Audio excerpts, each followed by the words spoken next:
우리 다 같이 사도신경으로 신앙 고백합니다.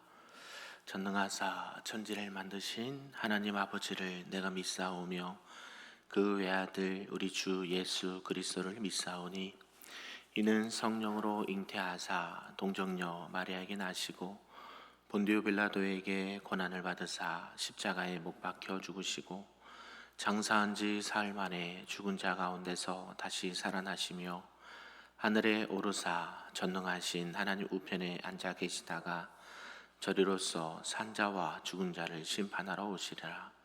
성령을 믿사오며 거룩한 공예와 성도가 서로 교통하는 것과 죄를 사하여 주시는 것과 몸이 다시 사는 것과 영원히 사는 것을 믿사옵나이다. 아멘.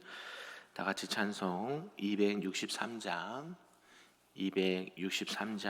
이 세상 험하고 찬송합니다.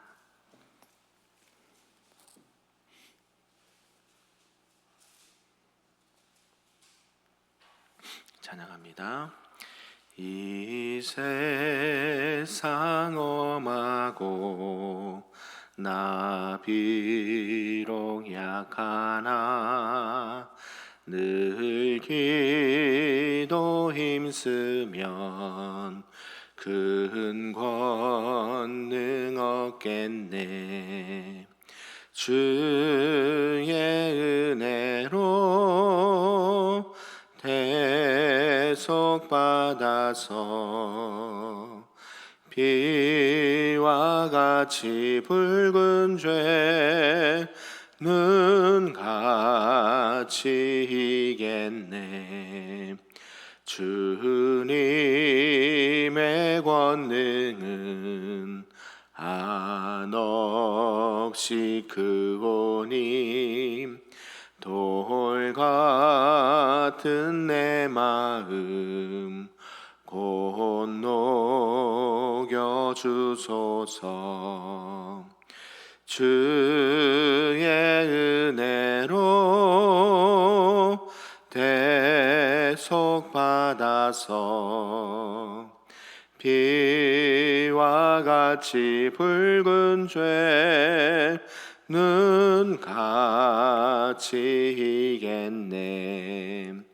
내 마음이 약하여 늘 넘어지오니 주 예수 힘주사 굳세게 하소서. 주의 은혜로 대속받아서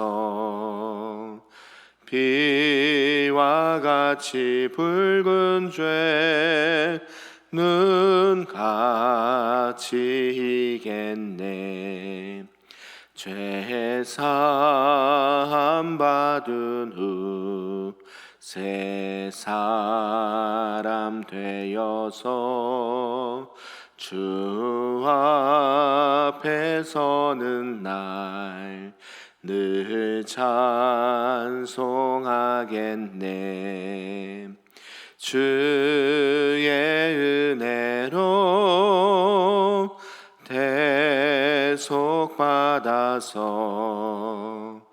비와 같이 붉은 죄는 같이 이겠네. 아멘. 오늘 하나님의 말씀은 구약 열왕기 하 13장 말씀입니다.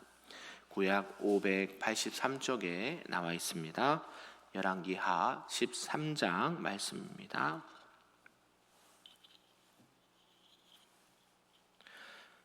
우리 한 절씩 교독합니다. 유다의 왕 아하시아의 아들 요아스의 제23년에 예후의 아들 여호아하스가 사마리아에서 이스라엘 왕이 되어 17년간 다스리며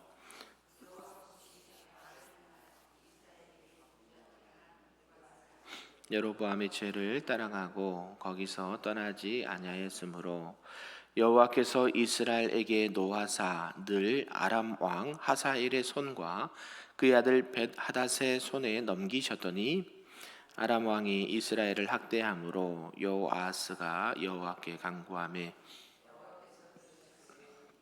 그들이 학대 받음을 보셨음이라.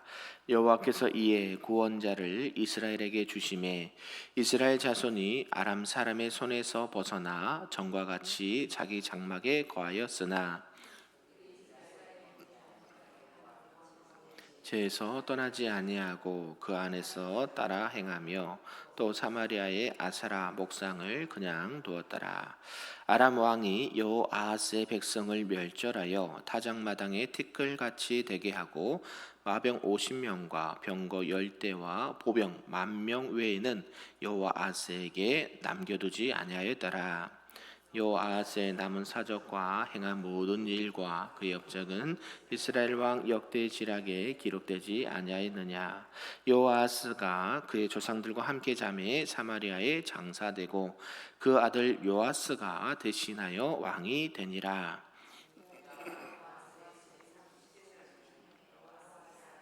요아스가 사마리아에서 이스라엘 왕이 되어 16년간 여호와께서 보시기에 악을 행하여 이스라엘에게 범죄하게 한 느밧의 아들 여로보암의 모든 죄에서 떠나지 아니하고 그 가운데 행하였더라. 요아스의 남은 사적과 행한 모든 일과 유다 왕 아마샤와 싸운 그의 업적은 이스라엘 왕 역대지락에 기록되지 아니하였느냐. 요아스가 그의 조상들과 함께 잠에 이스라엘 왕들과 함께 사마리아에 장사되고 여로보암이 그 자리에 앉으니라. 엘리사가 죽을 병이 들매 이스라엘 왕 요아스가 그에게로 내려와 자기의 얼굴에 눈물을 흘리며 이르되 내 아버지여 내 아버지여 이스라엘의 병고와 마병이여 하매 엘리사가 그에게 이르되 활과 화살들을 가져오소서 하는지라. 활과 화살들을 그에게 가져오매 또 이스라엘 왕에게 이르되 왕의 손으로 활을 잡으소서 하매 그가 손으로 잡으니 엘리사가 자기 손을 왕의 손 위에 얹고 이르되 동쪽 창을 여소서 하여 곧 열매 엘리사가 이르되 쏘소서 하는지라. 곧 쏘매 엘리사가 이르되 이는 여호와를 위한 구원의 화살 곧 아람에 대한 구원의 화살이니 왕이 아람 사람을 멸절하도록 아벡에서 치리이다 하니라.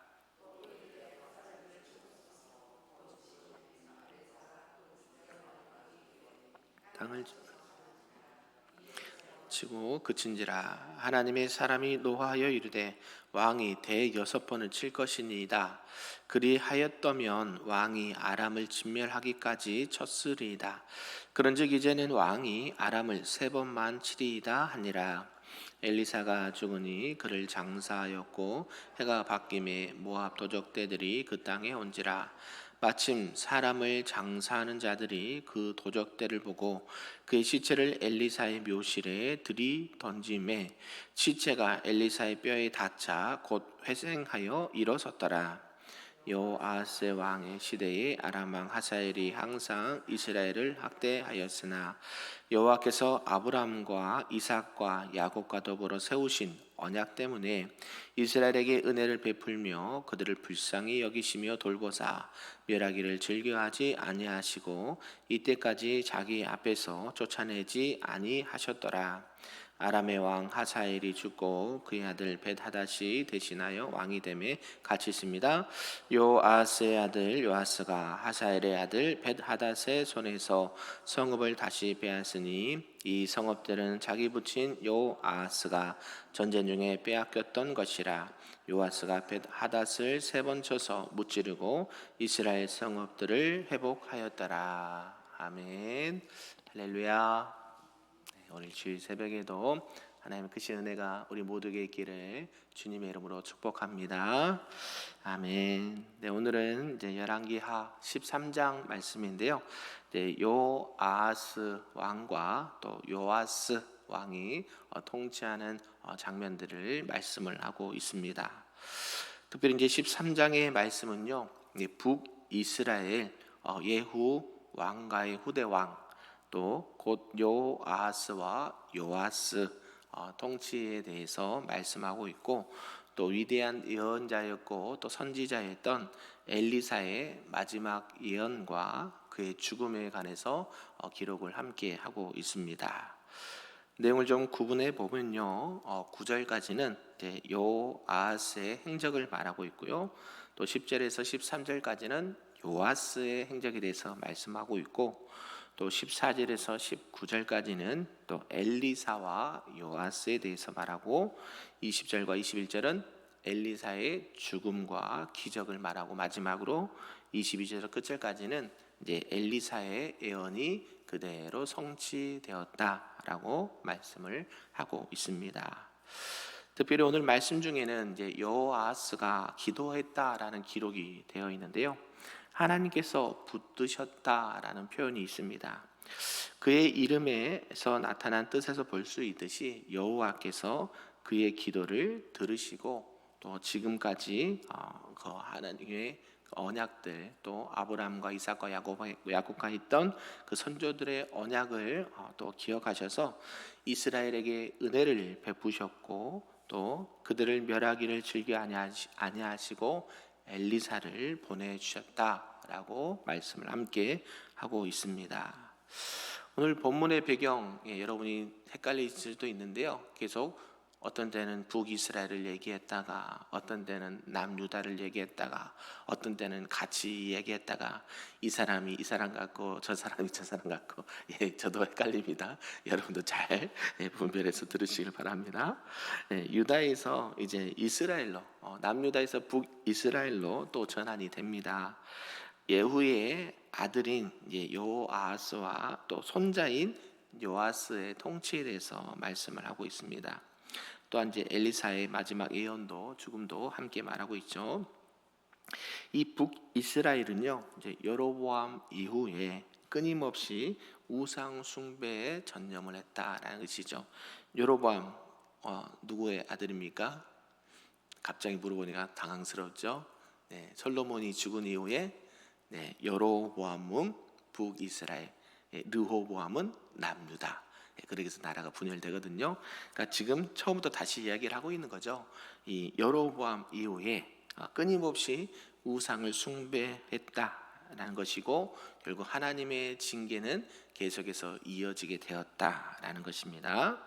그래서 이 이스라엘 역사 속에 하나님께서 왕이신데 사람들이 우리도 사람의 왕을, 인간의 왕을 세워 주십시오 하면서 결국 사람의 왕을 세웠고, 그 왕들이 결국 우리 많은 백성들을 힘들게 하고 또 우상을 섬기고 자신의 힘대로 나라를 통치하는 그런 것도 있다라는 것을 말하고 있습니다.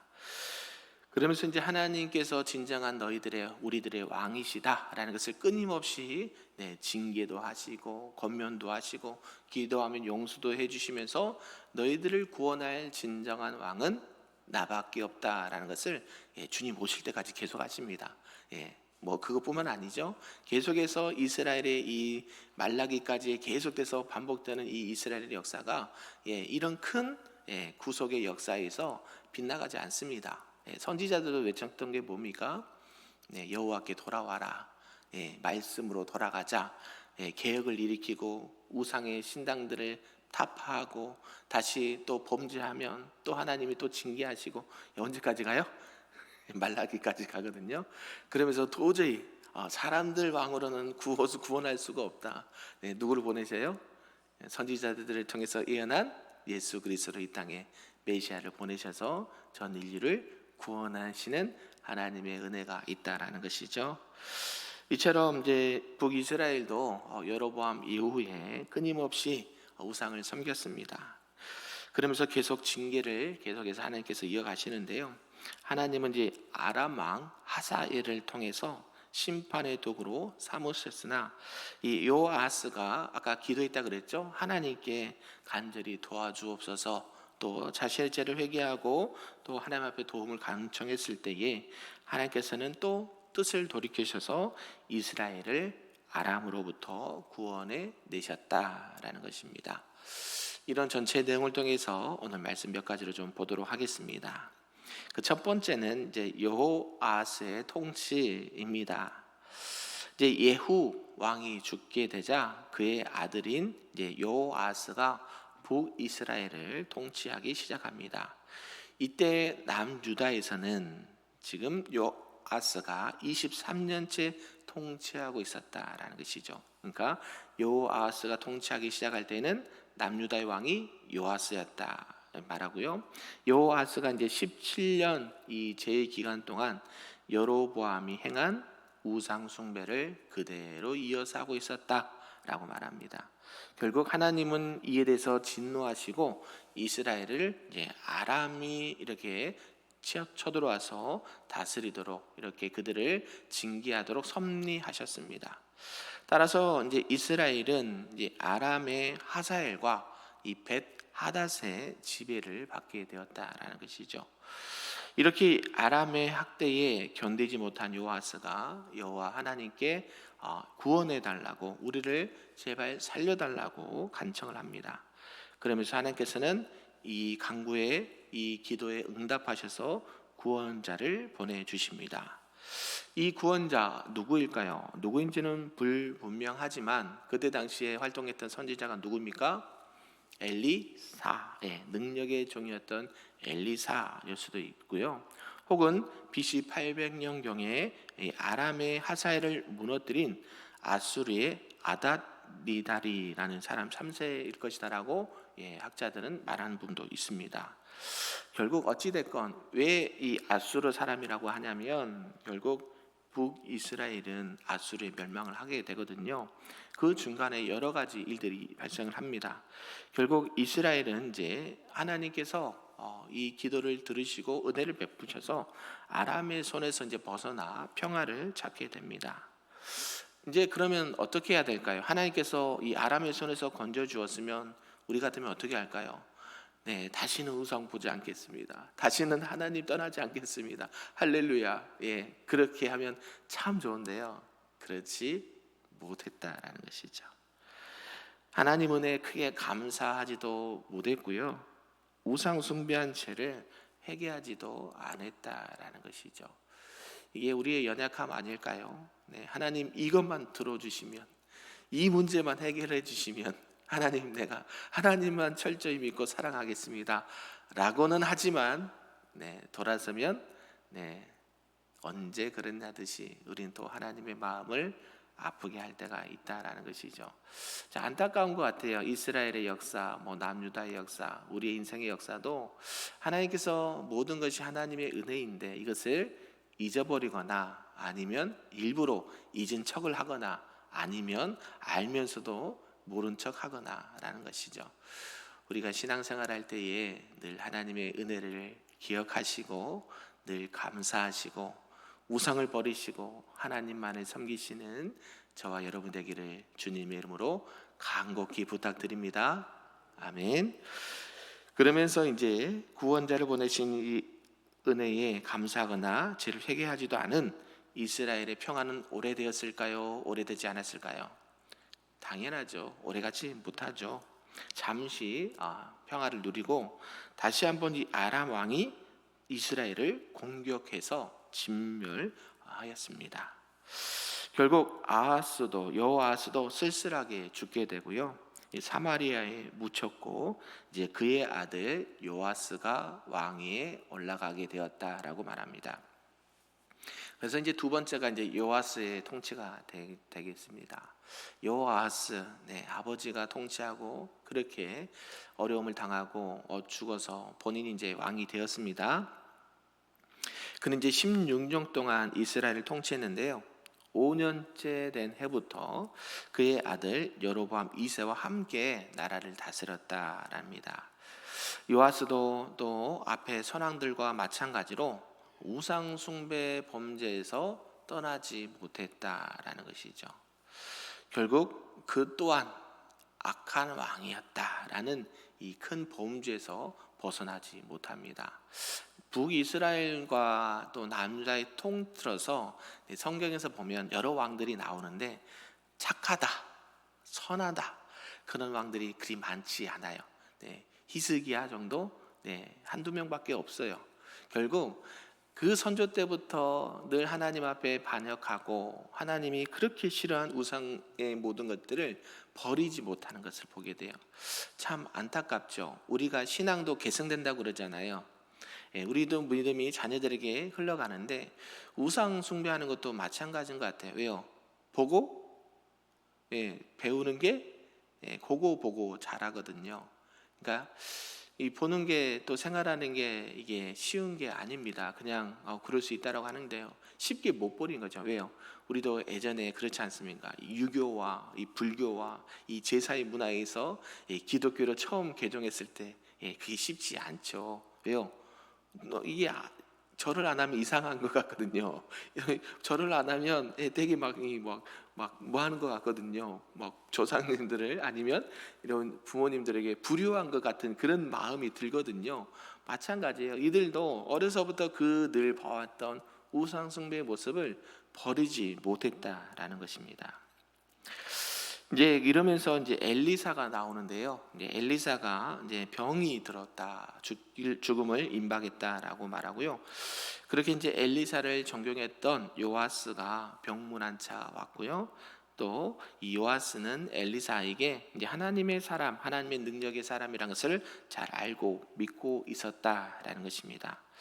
결국 이런 하나님의 사람 엘리사가 죽는다는 것을 큰 아픔이고 슬픔이고 손실이라는 것을 요아스도 잘 알고 있었다라는 것이죠. 그러면서 이제 엘리사는 요아스에게 권력과 또 승리를 상징하는 활과 화살을 좀 가져오십시오. 그러면서 승리를 약속하는 예언을 해줍니다. 그래서 요아스가 엘리사가 시키는 대로 동쪽 창문을 열고 화살을 쏩니다. 그리고 아벡에서의 아람에 대한 승리를 보장받게 되는 것이죠. 이후에 요아스는 땅을 3번만 쳤다라고 말합니다. 그러면서 엘리사가 이렇게 화냈다, 진노했다라고 말하죠. 왜냐하면 요아스의 믿음 없는 태도를 보았기 때문이죠. 분명히 이렇게 하나님께서 승리를 보장해 주시면서 여러 가지 상황들을 했는데 요아스가 그것을 확신하지 못하고 있었다는 것을 알 수가 있습니다. 그래서 요아스는 그런 상황 가운데 엘리사가 시킨 대로 하면서도 마음속에서는 이렇게 한다고 아람 사람들이 이길 수 있을까? 우리가 아람을 이길 수 있을까? 이랬다라는 것이죠. 그러니까 하나님을 전적으로 신뢰하지 못하는 불신이 깔려 있다라는 것이죠. 이게 참 우리 신앙인들에게 아이러니한데요. 우리가 믿음이 있으십니까? 없으십니까? 믿음이 있어요. 하나님이 하신 줄 믿습니까? 대답이 없으세요. 하나님이 도와준 거 믿습니까? 하나님이 나의 인생의 전부인 거 믿으십니까? 그런데 먹고 사는 문제, 건강의 문제 딱 걸리면 어때요? 아휴, 이러면 또 하나님을 향한 믿음은 온데간데 없이 그렇게 연약해질 때가 있다라는 것이죠. 그러면서 이렇게 엘리사의 예언, 승리의 예언을 들었음에도 불구하고 그것을 온전히 신뢰하지 못한 그 부분에 화를 냈다라는 것이고, 또 성의 없이 땅을 여러 번 쳐야 되는데 3번밖에 안 쳤다, 그렇게 말합니다. 그러면서 하나님을 믿고 온전히 신뢰하는 것에 있어서는 100%가 안 됐다라는 것을 말합니다. 결국 엘리사는 요아스가 아람을 완전히 멸망시킬 수 있는 기회를 놓친 것을 안타깝게 여기고, 결과적으로 3번 땅을 친 것을 보고 3번만 승리하게 될 것입니다 라고 예언을 했습니다. 그러면서 이제 죽어서도 이적을 행한 엘리사를 말하고 있는데요. 이제 요아스의 만남 이후에 그 위대하고 능력 많았던 엘리사도 병이 들어 죽었다라고 하죠. 우리는 하나님의 사람들이 건강하고 병이 안 들고 장수해서 하나님이 데려가시면 참 좋은데요. 엘리사도 병이 들어서 하나님 데려가셨다고 그래요. 그래서 우리가 볼 때 늘 우리의 생명은 하나님의 손에 있고, 아무리 위대한 하나님의 능력자라도 해도요, 하나님의 때가 되면 또 하나님의 부르심을 받게 된다라는 것이고, 아플 수 있다. 우리 그렇게 생각하거든요.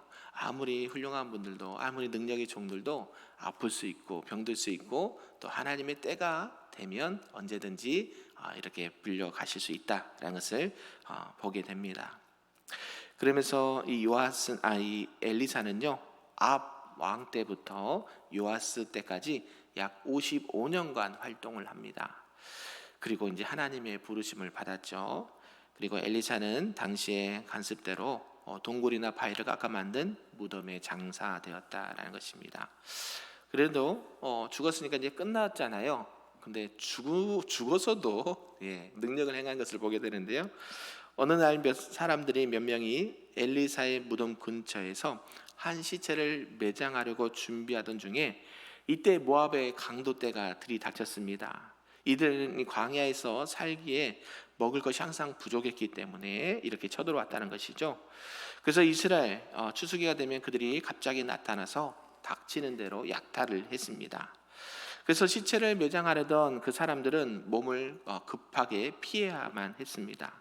그래서 급한 나머지 그 시체를 빨리 도망가야지 하고 엘리사 무덤 쪽으로 던지고 숨었다라는 것이죠. 그런데 무슨 일이 났습니까?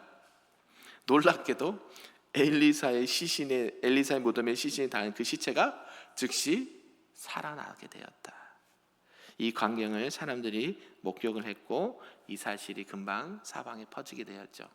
엘리사는 죽어서도 능력을 행하는 하나님의 종이었다라는 것이죠. 결국 이 무슨 의미가 있을까요? 아니 시체가 죽었잖아요. 지금 매장하러 왔잖아요. 그 매장하러 왔는데 그 시체가 엘리사의 무덤에 닿자 다시 살아났다. 하나님께서는 능력의 행하심이 사람의 죽고 사는 문제에 있지 않다라는 것을 말씀하고 있습니다. 저와 여러분들이 엘리사의 능력보다 더 큰 능력이 있는 줄로 믿습니다. 누가 함께 하시면? 하나님이 함께 하시면. 그래서 저와 여러분들이 어떤 죽은 영혼들이 와도 우리와 함께 하시는 그 하나님을 만날 때에 살아날 수 있다. 그 죽은 영혼들, 저 사람 도저히 안 돼, 이미 포기하고 실망했던 그 영혼들이 주님 앞에만 오면, 아니 그 무덤가에 닿기만 해도 살아나는 역사가 일어났던 것처럼 오늘날 저와 여러분들이 그러한 귀한 사명을 감당할 수 있기를 소망합니다. 말씀을 좀 정리하고자 합니다. 오늘 말씀 참 여러 가지 말씀이 있는데요. 새벽에 다 나누기는 좀 내용이 많고, 오늘 특별히 이제 3차 태신자 작정을 하는데 이거 하나 붙들고 기도했으면 좋겠습니다. 저와 여러분들이 작정한 그 한 사람들의 이름들이 그냥 이름만 적는 것이 아니라 그 죽은 영혼들, 잠자는 영혼들이 우리가 믿는 하나님을 만남으로 말미암아 다시 살아나는 역사가 있길 소망합니다. 그래서 우리의 그 신앙이 그들에게도 이어지고 또 우리가 받는 그 구원의 기쁨과 하나님의 복을 그들도 함께 받아 누리면서 하나님의 능력이 또 우리 가정과 교회 안에, 또 복음의 능력이 우리 가정과 교회 안에 충만하게 일어나기를 주님의 이름으로 축복합니다. 아멘. 기도하겠습니다. 사랑이 많으신 아버지 하나님 감사합니다. 오늘 요아스 또 엘리사의 죽음을 통해서 하나님의 은혜와 하나님의 능력과 하나님의 도우심을 보게 되었습니다. 하나님, 환경이 참 중요합니다. 우리가 무엇을 보고 무엇을 경험하고 어떻게 신앙생활을 했는지 참 중요한 것 같습니다. 우리가 신앙생활할 때에 그저 쉽게 하는 것이 아니라 그 신앙이 나를 살리고 가정을 살리고 교회를 살리고 나라와 민족을 살리는 귀한 신앙이 될 수 있도록 인도하여 주시옵소서. 하나님의 살아계심과 능력이 우리의 신앙과 우리의 사역들을 통해서 충만히 증거되고 나타나게 하시고, 아직도 주님을 알지 못하고 우상에 빠져있는 그 안타까운 영혼들이 하나님을 만남으로 말미암아 다시 살아나는 역사가, 회복되는 역사가 일어나도록 주여 함께하여 주시고 축복하여 주시옵소서. 오늘 거룩한 주일입니다. 모든 예배와 사역 가운데 하나님 함께하여 주시고 날마다 하나님의 은혜가 풍성한 은혜의 삶을 살아갈 수 있도록 우리를 축복하여 주시옵소서. 감사드리며 예수님의 이름으로 기도하옵나이다. 아멘. 하늘에 계신 우리 아버지여, 이름이 거룩히 여김을 받으시오며 나라가 임하시오며 뜻이 하늘에서 이루어진 것 같이 땅에서도 이루어지리다. 오늘 우리에게 일용할 양식을 주시옵고 우리가 우리에게 죄 진 자를 사하여 준 것 같이 우리 죄를 사하여 주시옵고 우리를 시험에 들게 하지 마시옵고 다만 악에서 구하시옵소서. 나라와 권세와 영광이 아버지께 영원히 있사옵나이다. 아멘.